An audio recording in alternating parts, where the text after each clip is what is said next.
ये हमारे पास आ जाता है कि अगर क्लोराइड्स को हम लोग वाटर के साथ मिक्स कर देते हैं, इसके अंदर वाटर ऐड करेंगे तो ये क्या करते हैं, कैरेक्टरिस्टिक बिहेवियर शो करते हैं। यानी हमारे पास वाटर के अंदर डिजोल्व करने से इनमें क्या होगा कि दो हिस्सों में डिवाइड हो जाते हैं। इसकी दो टाइप्स यहाँ पे प्रोड्यूस होती हैं। जब यहाँ पे दो टाइप्स होंगी तो वो क्या होते हैं, एसिडिक क्लोराइड्स होते हैं, और दूसरे नंबर पे आपके पास आ जाता है न्यूट्रल क्लोराइड। ये दो टाइप्स आ जाती हैं हमारे पास क्लोराइड की जब इसको वाटर में डिजोल्व। क्लोराइड में हमारे पास क्या आ जाता है कि आमतौर पर ये साल्ट होते हैं और आपने क्या करना है, साल्ट को वाटर में मिक्स करना होता है। जब इसे वाटर में डिसॉल्व करोगे तो ये आमतौर पे न्यूट्रल सोल्यूशन बनाते हैं।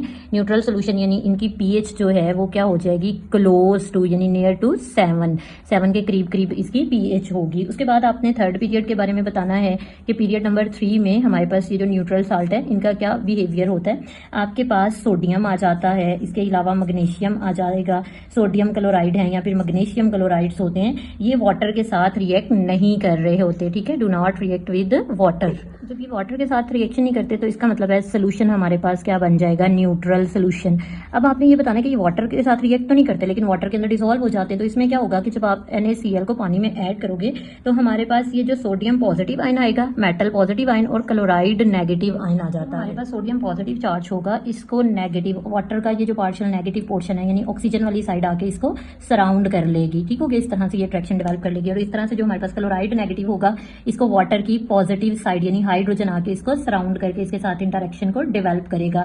हमारे पास ये जो आयंस प्रोड्यूस हो जाते हैं स्टूडेंट्स, इनको हम लोग क्या बोलते हैं, हाइड्रेटेड आयन कहते हैं। और ये जो कंप्लीट प्रोसेस होता है इस प्रोसेस को हम लोग क्या बोलते हैं, हाइड्रेशन बोलेंगे।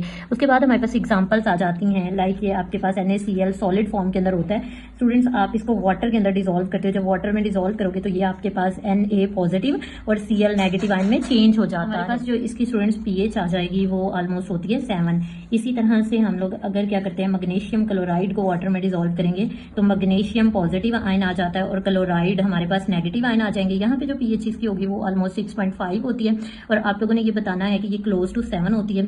हमारे पास ग्रुप 1 होता है और इसके अलावा ग्रुप 2 के एलिमेंट्स जो हैं ये आमतौर पे क्या करते हैं, न्यूट्रल सोल्यूशन जो है उसको प्रोड्यूस करते हैं। चंद एक में एक्सेप्टेशंस हैं, यानी एक्सेप्शनल केस है, लेकिन ये यूजुअली न्यूट्रल सोल्यूशन प्रोड्यूस करें। स्टूडेंट्स नेक्स्ट हमारे पास आ जाता है एसिडिक क्लोराइड। एसिडिक क्लोराइड में आपने क्या बताना होता है कि कंपाउंड्स हैं हमारे पास, हमने इन कंपाउंड्स को वाटर के साथ मिक्स करना होता है तो हमारे पास क्या बन जाएगा, एसिडिक सोल्यूशन। ये जो एसिडिक सोल्यूशन होता है इसमें pH जो होगी वो क्या होगी, लेस देन 7। pH आपके पास क्या हो जाएगी, 7 से कम आ जाती है। इसके अलावा आपने ये बताना है कि हमारे पास क्या होता है, जो एसिडिक क्लोराइड्स होते हैं पीरियड 3 के अंदर अगर हम बात करते हैं तो एसिडिक क्लोराइड पीरियड 3 में किस तरह से बनेंगे। स्टूडेंट्स ये जो हमारे पास आ जाते हैं एल्यूमिनियम से लेके सल्फर तक, ठीक है, एल्यूमिनियम टू सल्फर, हमारे पास क्या होंगे कि ये जो क्लोराइड्स हैं ये एसिडिक सोल्यूशन को प्रोड्यूस करते हैं। और जब एसिडिक सोल्यूशन प्रोड्यूस होता है तो इस प्रोसेस को हम लोग क्या बोलते हैं, हाइड्रोलाइसिस बोलते हैं। इसके अलावा मैं आपको एक और चीज क्लियर कर देती हूँ, ये जो हमारे पास बाइनरी कंपाउंड्स होते हैं हेलोजेंस के, इनको हेलाइड्स भी कहते हैं। ये तो क्लोरीन के ना बाइनरी कंपाउंड्स तो क्लोराइड है, तो अगर यहाँ पे हम जनरल हेलोजेंस की बात करते हैं तो ये फिर हमारे पास हेलाइड्स बन जाते हैं। और बॉन्डिंग की नेचर के अकॉर्डिंग हमारे पास हेलाइड्स की 3 डिफरेंट टाइप्स भी हैं, ठीक है, आयोनिक हेलाइड्स हैं, कोवेलेंट है और पॉलीमेरिक है, लेकिन ये हमारे सिलेबस में नहीं है। हमारे सिलेबस में न्यूट्रल और एसिडिक क्लोराइड्स हैं। क्लोराइड की नेचर को डिस्कस करेंगे। उसके बाद हमारे पास एग्जांपल में आ जाता है एल्यूमिनियम ट्राइक्लोराइड है, आपने वाटर के अंदर इसको मिक्स किया है तो ये हमारे पास एल्यूमिनियम और क्लोराइड फ्री रेडिकल जो हैं जनरेट हो जाएंगे।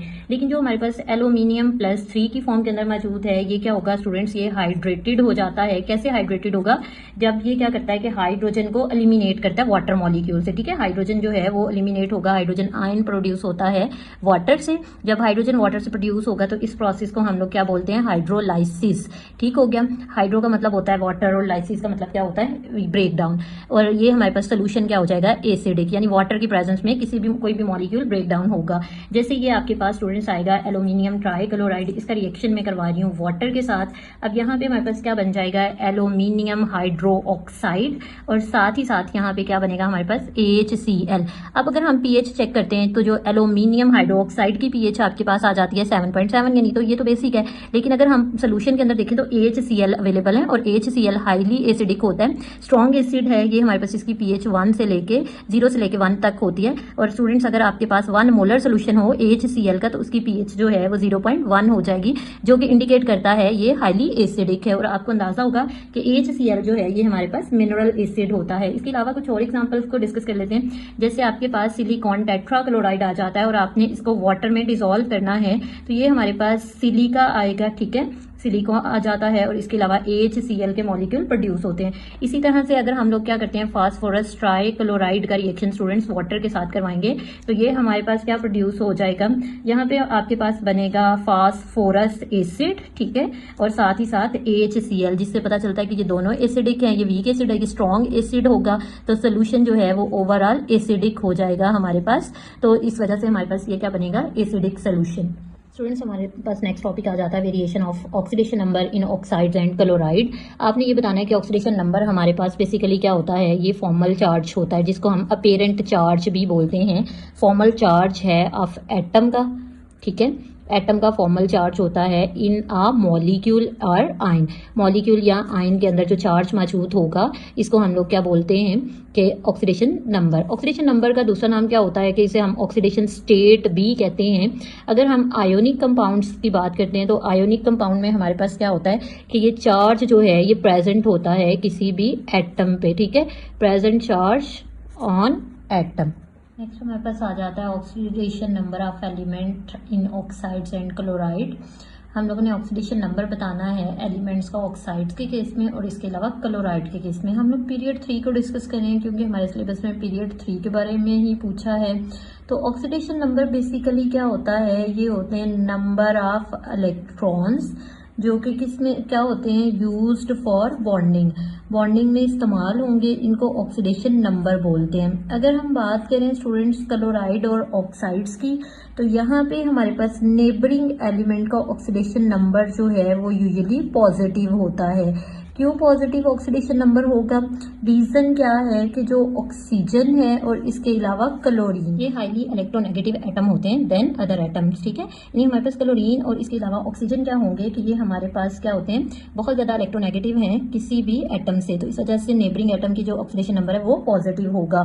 हमारे पास ऑक्सीडेशन नंबर जो है वो मैक्सिमम होता है, ठीक है, किस पे डिपेंड कर रहा होता है, मैक्सिमम ग्रुप नंबर पे, ठीक है। ग्रुप नंबर जो है ये इंडिकेट करता है कि किसकी कितना ऑक्सीडेशन नंबर होगा, ठीक है, क्योंकि बेसिकली ऑक्सीडेशन नंबर क्या होता है, number of valence electron, valence shell के अंदर कितने इलेक्ट्रॉन्स होते हैं ये इंडिकेट करता है। उसके बाद हमने ये बताना है कि हमारे पास जो ऑक्सीडेशन नंबर होता है स्टूडेंट्स वो क्या होगा कि +1 से स्टार्ट होता है सोडियम का, ठीक है, +1 जो है वो सोडियम का स्टार्ट होगा और ये बेटे कहाँ तक जाएगा हमारे पास +6 इन सल्फर, कॉन्टिन्यूस पीरियड के अंदर इंक्रीज होता जाएगा।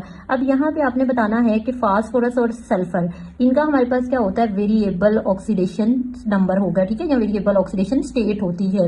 क्यों वेरिएबल ऑक्सीडेशन स्टेट होती है इसके बारे में आपने रीजन देनी है कि ये क्या करते हैं, due to the expansion of 3d empty orbital. जैसे फास्फोरस के पास 15 इलेक्ट्रॉन्स है, ये इसकी कॉन्फिगरेशन लिखी हुई है। ग्राउंड स्टेट में अगर आप देखें तो ये 3 अनपेयर्ड हैं, तो ऑक्सीडेशन स्टेट हमारे पास क्या आ जाएगी +3।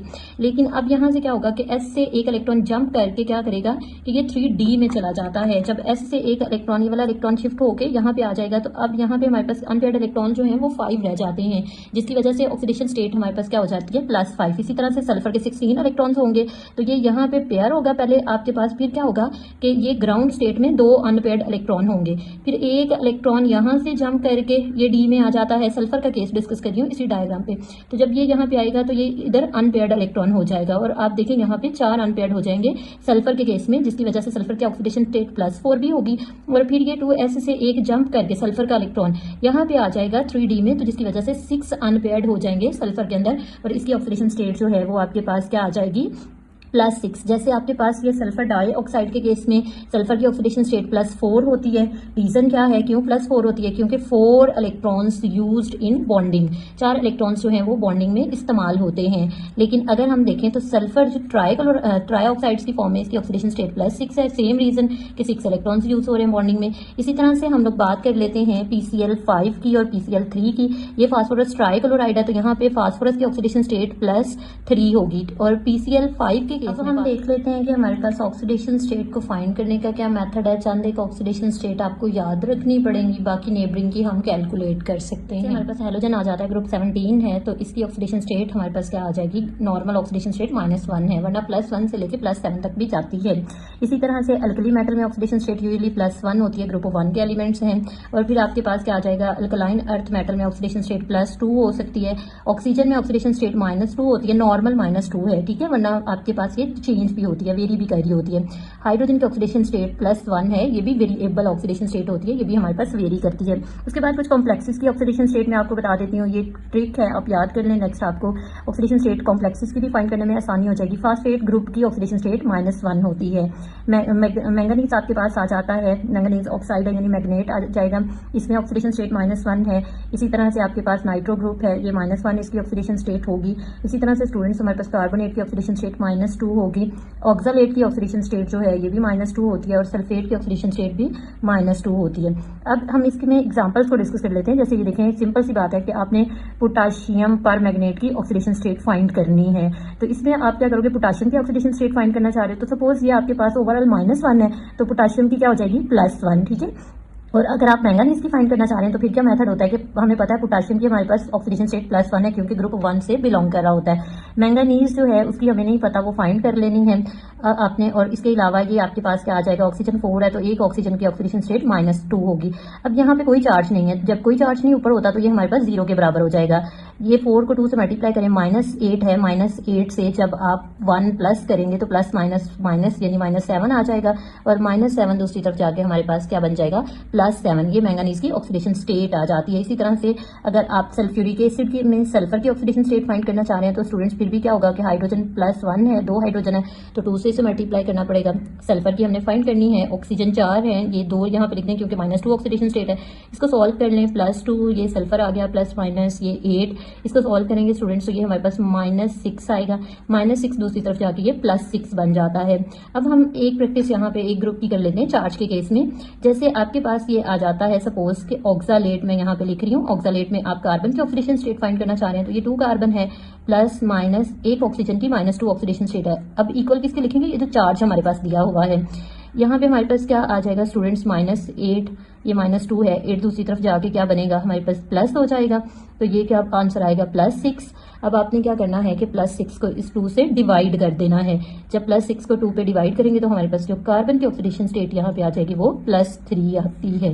ये आपके पास वेरिएबल ऑक्सीडेशन स्टेट आती है। और इसके अलावा ये मेथड्स हैं ऑक्सीडेशन स्टेट को कैलकुलेट करने के। इसके अलावा मैं थोड़ी सी ट्रिक की शॉर्ट वीडियो भी ऐड कर दूंगी, लास्ट पे असेसमेंट ऐड करूंगी। आपको जिस चीज़ की समझ नहीं आए आप इजीली कमेंट सेक्शन में पूछ सकते हैं। Thank you.